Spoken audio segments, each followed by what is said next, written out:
What's up, everybody? Knight's Edge here again. Got another quick little review for you of this little knife. This is a Kizer Mini Sheepdog. It's in 4V steel. Pretty neat little steel. Pretty neat little knife. We're going to talk all about it. We can go ahead and get the size comparisons out the way. Get all the specs out the way and all that good stuff. We'll go put the tape measure on it here. We got 6 1/4. I'd say right at 6 and just a hair under 6 1/4 actually. From the very tip to the end of the handle there, just under 6 1/4.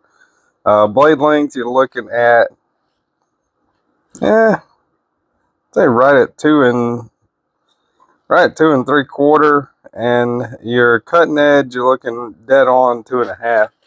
So definitely a smaller size knife. Get the calipers out here if they'll work correctly. Zero them out.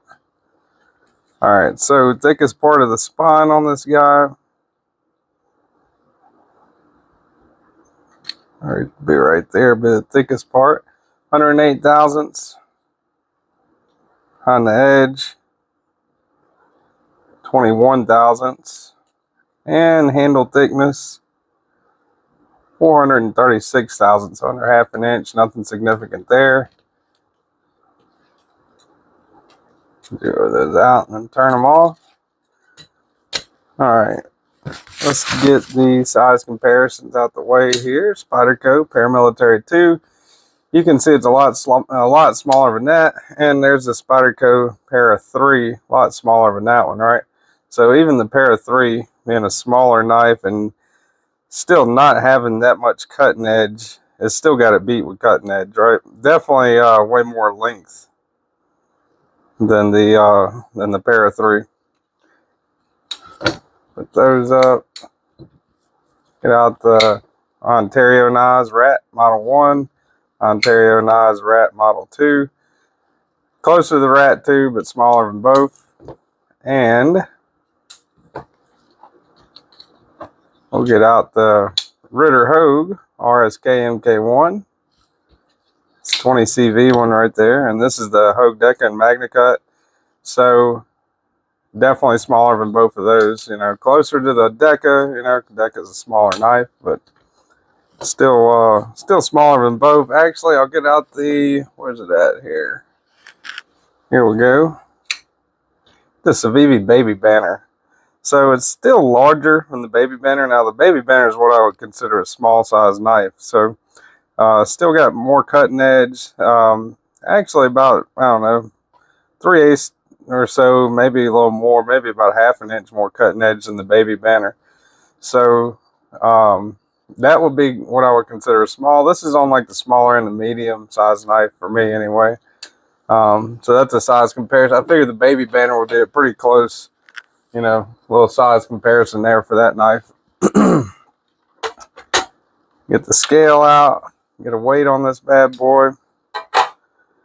2.7 ounces. So right at the ounce and inch ratio. Yeah, right at the ounce and inch ratio. A little bit more lighter than anything with that. Get the blue jeans out here. So the one issue I have with this pocket clip is the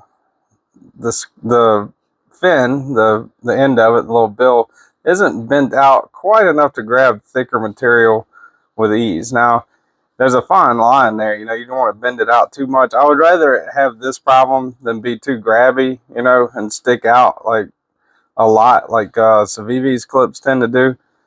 But that is something to keep in mind right there. Deep carry clip, which is a good thing, and also the screws are recessed, so that's a good thing too.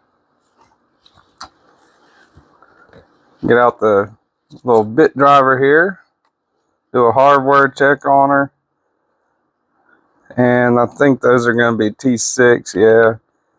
All right, so your pivot's going to be a T8, and almost positive with the body screws, yeah, body screws are T6.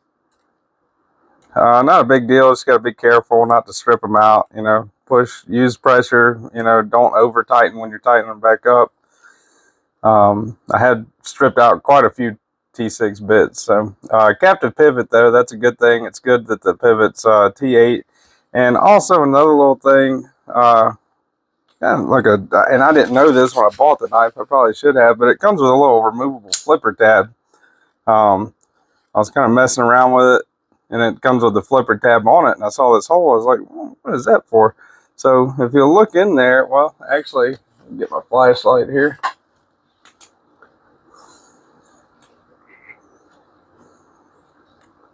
See if you can see it in there. If you look in there, there's a little groove, and that's where the flipper tab screws into. It's a little T6 screw for that, and you can remove that flipper tab, which I thought was, you know, was pretty cool. Kind of like the Kizer Mini Roach. I did a little short if y'all want to check it out. Just go to my channel, look at my shorts, and there's a short with the flipper tab removal. Shows you how to remove the flipper tab.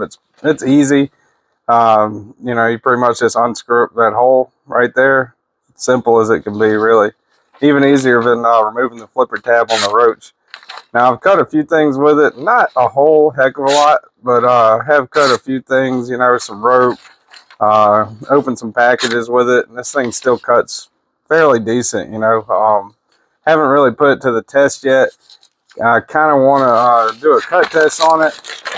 It's 4V. I've never tried out 4V before, but I have cut with it a few times, and it's not dulled yet, and it's still a factory edge, so that's pretty good. 4V steel, supposed to be a really good steel, kind of like M4 in a way, I think, comparatively.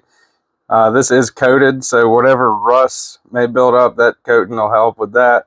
And the scales on this thing are richlite, which is kind of like a paper material, kind of like micarta, but it feels, to me, it feels a lot different than micarta. It almost feels like, I don't know, running your finger across like a ceramic or something. You know, it's real smooth and chalky. I like it myself. You know, there's definitely other handle materials. You know, I would prefer aluminum over that, but you can't really complain about it too much because of the price point on this. This little thing was I think I paid 35 bucks for this. Now, I was on a flash sale on Kizer's website. They have a lot of those, but for 35 bucks, I mean, you're getting 4V, and you're getting a nice little cutter, you know, a little cleaver kind of sheep's foot blade shape. You know, got a little belly there. Really handy, you know. I mean, I can get a full 4-finger grip on it, choked up. Now, choke back, kind of, you know, can almost get a pinky on there, but not really. You know, it's kind of like a 3-finger grip, choke back. But choked up, it's pretty comfortable. And after removing the flipper tab, it feels really nice. You know, it feels pretty locked in right there. You know, really, really great for utility cutting rope, cutting, you know, boxes, stuff like that. So, and the action on this thing, the flipper tab works great, but also the reverse flick works just fine too. So it's got pretty good action. It's running on bearings. Pretty good, you know, for especially for the money, you know. I mean, with that flash sale, but even I think normally these are around 50 something bucks, I think. 55, 60 bucks maybe. But I've not tried the full-size sheepdog. I know they have a full-size and XL. They have all kinds of different, you know, blade materials, handle colors, materials for handles, stuff like that. So was happy to be able to get my hands on that one, which I thought was a pretty good little deal for, you know, for 35 bucks. I mean, heck, that was really good. So anyway, I think that's about it. Did all the size comparisons, all that. I would definitely, I'm going to put this on my recommended knives playlist. This is a Kizer. Pretty sure I mentioned that already, but the only billboarding or anything on the blade, you got Kizer there. The model number 4V right there. And also while I'm turning, I'll mention this. You got the jimping right there. That kind of helps too for comfort. And you have right there CO1C Mini, and then Sheepdog Knives with a little paw print. That's like the Sheepdog Knives logo. So that's pretty cool, you know. Pretty neat little knife overall. Not too much billboarding on the blade, by the way. You know, a few little things, but They're all small and I would say insignificant. So for the money, I would very highly recommend this thing, especially if you catch on a fly sale like I did for like 35 bucks. You really can't beat it, you know. It's a liner lock too, and it locks out pretty good, pretty solid. No blade play left or right, up or down. As far as lineup goes, centering, it's pretty centered, you know, pretty dead on centered, really. So yeah, for 4V, you know, richlite handles, good little knife, you know, for the price, I would definitely recommend this. It's going to go on my recommended knives playlist and sub $100 knives playlist. So anyway, that's about it for today, y'all. Appreciate everyone watching, everyone that supported the channel. Appreciate y'all liking the videos. Subscribe to the channel if you want more content. And until next time, hope you have a good evening, morning, afternoon, night, whenever you're watching this video. And I will see you on the next one.